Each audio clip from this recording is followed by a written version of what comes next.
दुल्हन अपने सास से कहत पर बलम से नाता टूटल, बलम से नाता टूटल हमार हमारी अम्मा हो बलम से नाता।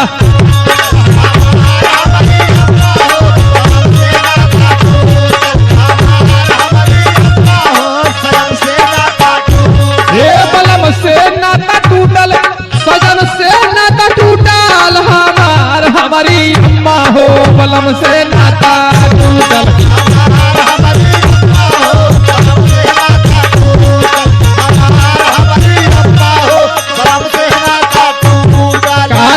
माई तन की सुना अपने सास से काल अपन दुख कैसे बताई हम का कहल एवं प्रकार दिया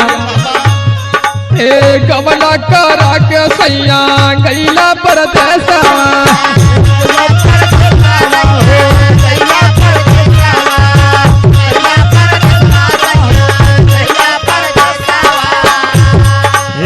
जब से तू गैला सैया माँ जलवा काले सावा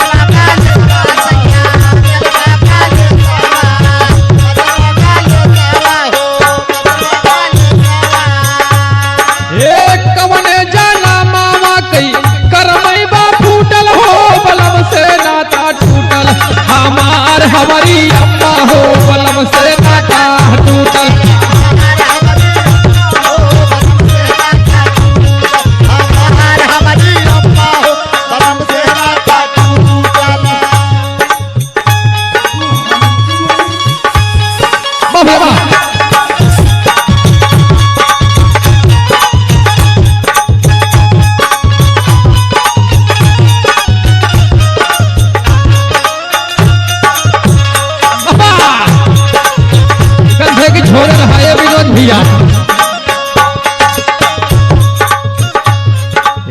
कवन कारणवा पियवा भैला निर्मोहिया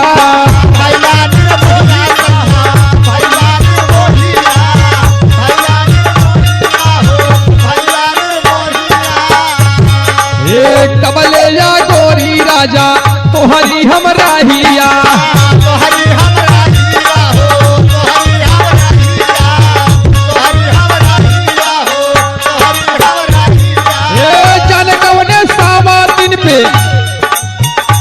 काट में हमें कुछ दाल में काला लगत बा अम्मा जाने कौने सावा दिन पे सैया बाटा झूठल हो मालम से नाता टूटल हमार हमारी अम्मा हो।